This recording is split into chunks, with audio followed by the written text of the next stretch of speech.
एक लड़का चाय पीने के लिए एक चाय की दुकान पर जाता है और वहीं पर बैठे एक बुजुर्ग ने उस लड़के की किस्मत बदल दी। आइए जानते हैं कैसे उस लड़के की किस्मत बदली, क्या उस बुजुर्ग ने उसके साथ किया था। नमस्कार, मैं महक चौधरी आज आपके सामने फिर से एक ऐसी कहानी लेकर जिसको सुनकर आपको जीवन में जरूर कुछ न कुछ सीखने को मिलेगा। तो शुरू करते हैं आज की कहानी।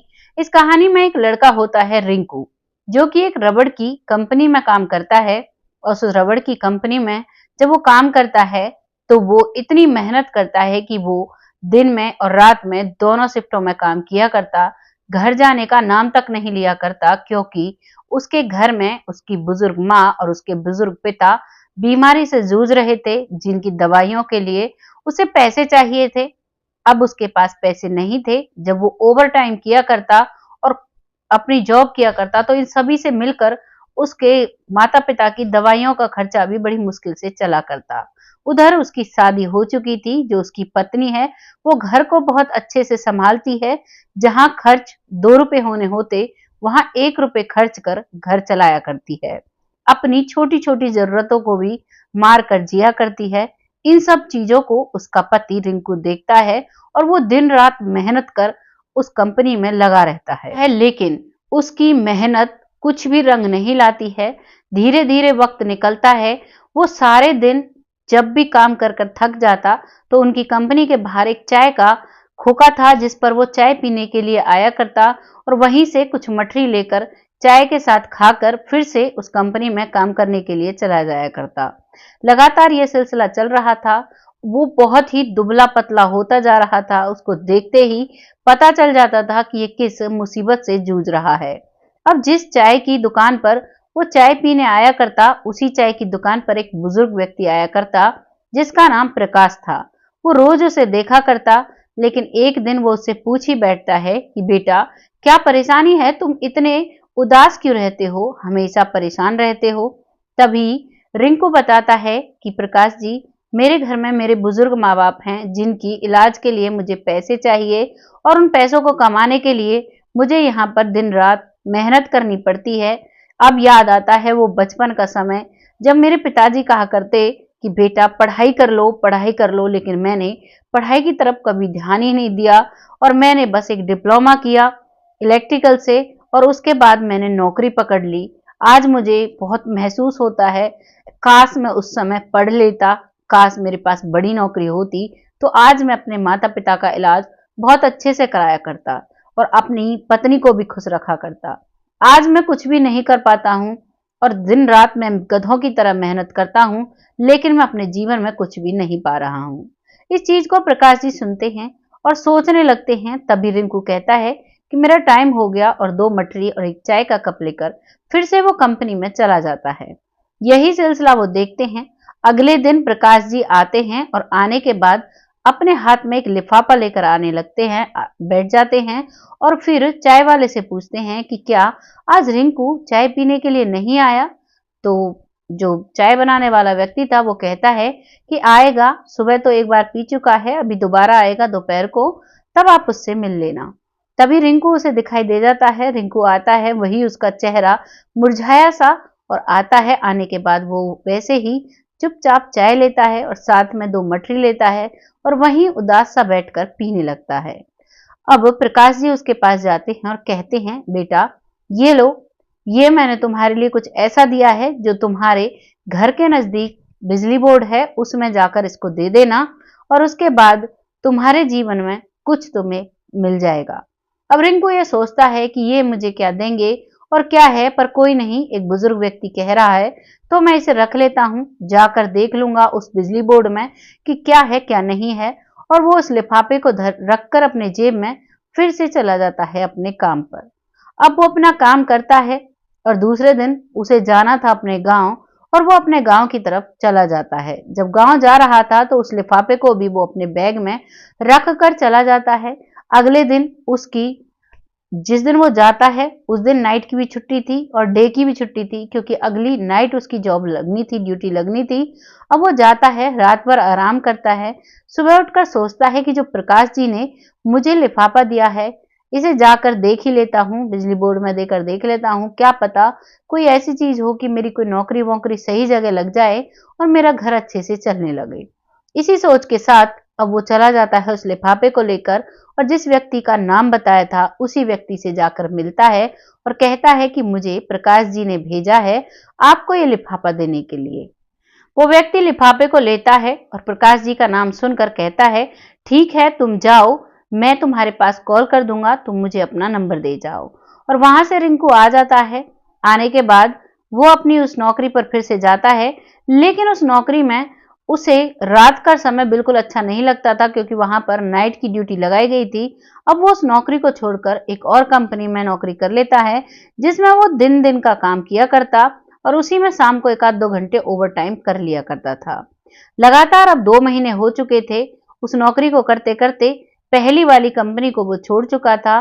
प्रकाश जी उस चाय वाले के यहाँ पर आते हैं और कहते हैं कि आजकल रिंकू दिखाई नहीं देता, क्या वो नहीं आता है अब नौकरी करने के लिए?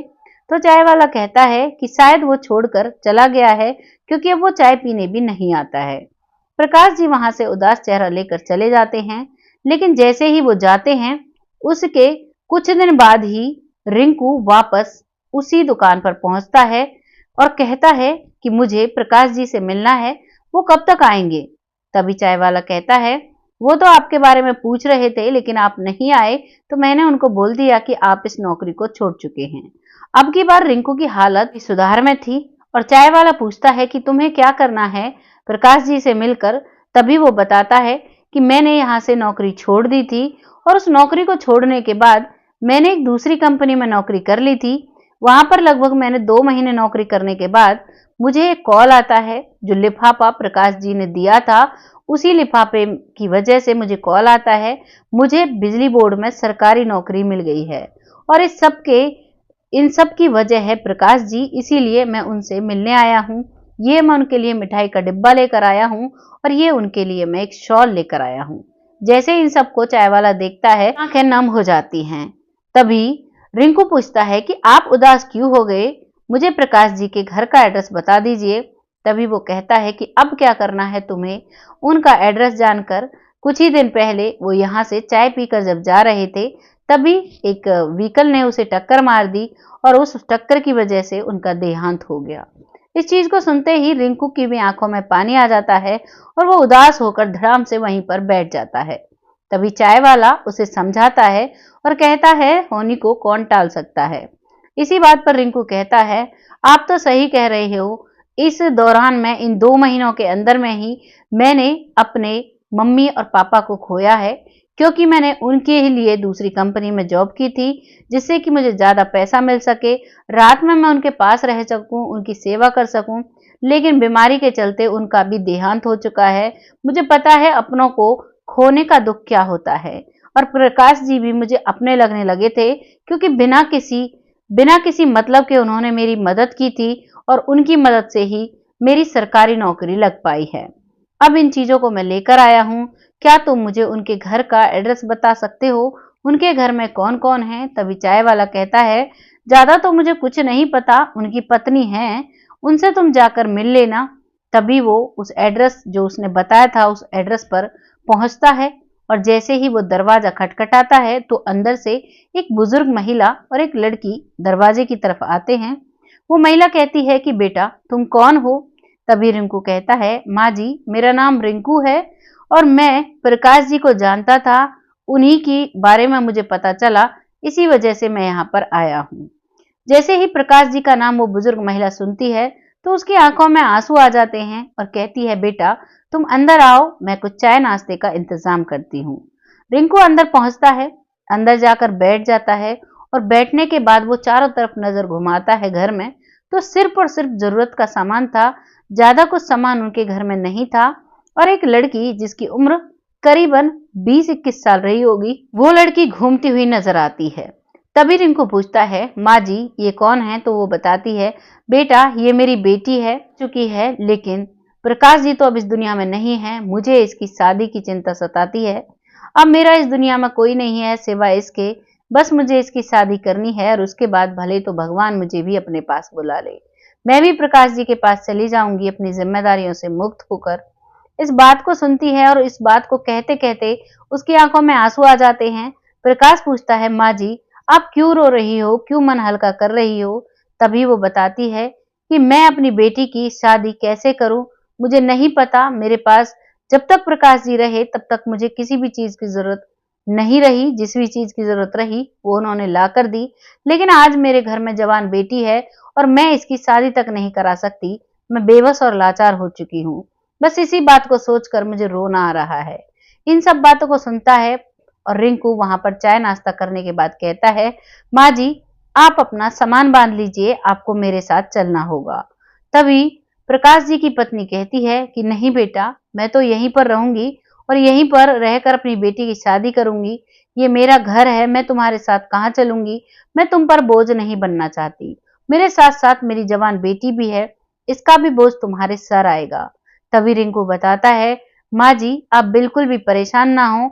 ये जो भी कुछ दिया हुआ है मेरे पास प्रकाश जी का दिया हुआ है। आप मुझे क्या ये बता सकती हैं कि प्रकाश जी क्या किया करते थे? तभी प्रकाश जी की पत्नी कहती है कि बेटा, ज्यादा तो मुझे कुछ नहीं पता वो क्या किया करते थे क्या नहीं, लेकिन जब भी मुझे जरूरत पड़ी उन्होंने मुझे सब कुछ ला के दिया। और जब भी मैंने उनसे कभी कहा कि तुम ये कर लो वो कर लो, तभी बस वो एक ही बात किया करते थे कि हमें लोगों का भला करना चाहिए, उसी में हमारी भलाई है। बस इतना ही मुझे पता है और मुझे उनके बारे में कुछ भी नहीं पता। अब प्रकाश जी क्या थे क्या नहीं थे वो सब उन्हीं के साथ खत्म हो जाता है, उन्हीं के साथ राज बनकर रह जाता है।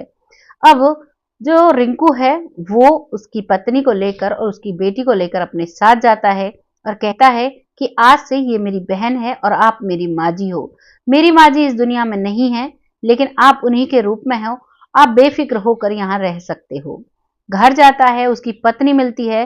वो पत्नी भी बड़े प्यार से उनका स्वागत करती है, दोनों को घर के अंदर लेकर जाती है और जो जो जरूरत का सामान उन्हें चाहिए होता है, जहां जहां उन्हें जरूरत होती है एक बहू की, हर जगह वो खड़ी हुई मिलती है। जो रिंकू की पत्नी है, अब वो उन्हें बड़े प्यार से अपनी सास की तरह रखती है और उस लड़की को अपनी ननद की तरह रखती है।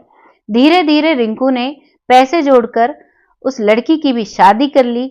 शादी करने के बाद उसे उसके घर भेज दिया। अब सिर्फ प्रकाश जी की पत्नी रह जाती है। उसका जो घर था, जो शहर में प्रकाश का घर था, उसे उसने किराए पर दे दिया था। किराए से जो भी पैसा आता, रिंकू वो पैसे उन माँ जी को दे दिया करता और कहता, माँ जी, इनको तुम अपने हिसाब से खर्च किया करो, तुम्हें कोई भी परेशानी लेने की जरूरत नहीं है, ना ही तुम हमारे ऊपर बोझ हो। लेकिन वो बुजुर्ग महिला उन पैसों को रिंकू की पत्नी को दे दिया करती और कहती कि बेटा, तुम लोगों ने मेरी बेटी की शादी की है, मुझे हर जरूरत का सामान मिलता है और तुम मेरी इतनी सेवा करते हो कि मैं हमेशा अपने आप को कोसती थी कि मेरा इस जन्म में एक बेटा नहीं है, लेकिन भगवान ने इस जन्म में मुझे बेटे और बहू का भी सुख दे दिया। अब मुझे किसी भी चीज की जरूरत नहीं है, बस तुम खुश रहो, बस मुझे ऐसे ही रहना है। इस बात पर रिंकू की भी आंखों में आंसू आ जाते हैं। उसकी पत्नी भी नम आंखों से उसके पैरों में बैठ जाती है और बड़े ही प्यार से वो लोग रहते हैं। हर 20 दिन 15 दिन महीने के अंदर में प्रकाश जी की बेटी घर पर आया करती और उसका पति पत्नी बड़े प्यार से स्वागत किया करते और जो एक बहन बेटी के लिए देना लेना होता है वो सब कुछ उसके लिए किया करते और बड़े ही प्यार से अब ये लोग रहा करते थे।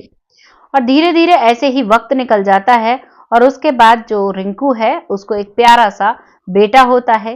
राजी खुशी रहने लगते हैं और जो जिसने रिंकू को नौकरी दी थी उस व्यक्ति से जाकर भी रिंकू पूछता है कि प्रकाश जी कौन थे, आप उन्हें कैसे जानते हो?